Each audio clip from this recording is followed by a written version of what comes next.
A group of former players is suing the NFL, saying that the league gave them painkillers illegally to mask their injuries and keep them out playing on the field. What the players' claim is that the league handed out prescription drugs, lying about the extent of their injuries, and they say they were given no warnings about the long-term effects of a lot of the drugs they were given.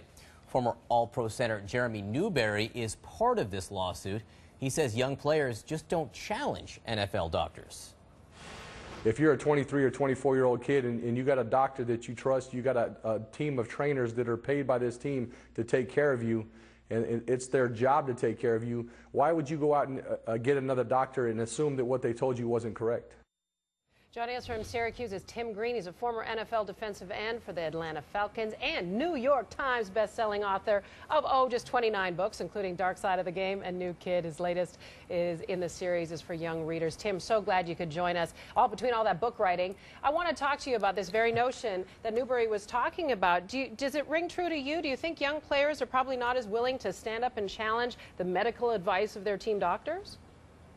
Well, Michaela, I think that it's always been that way. I think that part of the culture of football, and it's not just the National Football League, it's college, it's high school, is that you want to get back onto the field and play. You want to get there as quickly as you can.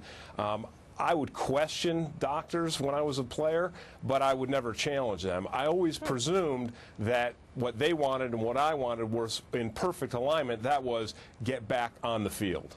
Well, that's the thing here. So if the players would try to get back on the field, even if they were told exactly what was wrong. Look, I have this impression that a lot of doctors would say, you have a broken arm, and the player says, great, tape it up, I want to get back out there. What's the legal liability then in your mind for the NFL?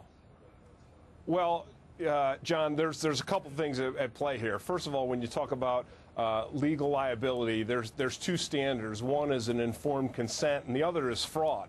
And these players are alleging fraud. But let's talk about informed consent.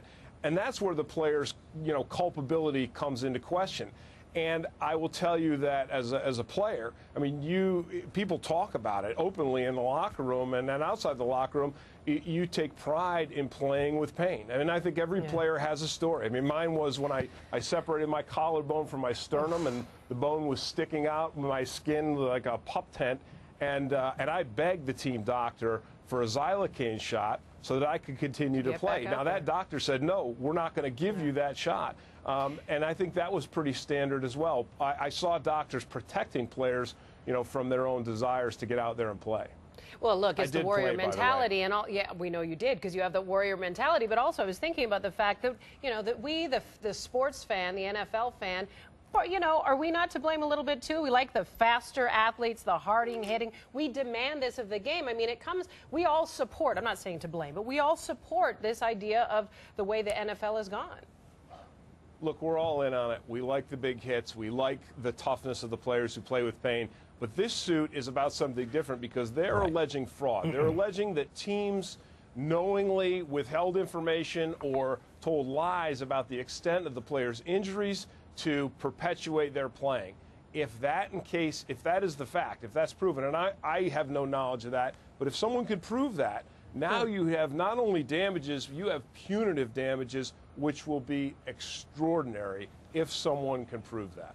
Yeah, thanks for bringing us back to that issue of fraud here, because that is what is so stunning in this report. Players who say they had broken bones and they were flat out lied to about the extent of these injuries. How much do you think that actually went on? And the fact, again, it's 30 years ago in some cases. If it did go on, why would the players wait so long to do something about it? Well, let's talk about why you'd wait so long. Anytime you have a personal injury claim, you want to defend it with deep pockets. And the NFL's pockets continue to get deeper and deeper. I think there was a lot of awareness of the ability to sue the league with a concussion lawsuit. So I think that's why. But fraud is a whole different animal. I never saw that. Of course, you wouldn't see it because if someone lied to you and you didn't challenge it, you would never know. But I don't think that ever happened. I always saw a medical staff that was responsible and that wanted you to get back on the field, yes, wanted to enable you to play with pain if they could give you a shot, if they could give you painkillers. where there was an injury that wouldn't lead to further dramatic damage, then they wanted to help you. And players, you know, that's what you wanted to do. You wanted to play even with pain. Tim Green, we want to thank you for joining us at this hour. Really appreciate your expertise. Yeah, I like his measured tone. I'm going to sign you up as my lawyer next time I need one. Hopefully not for a while.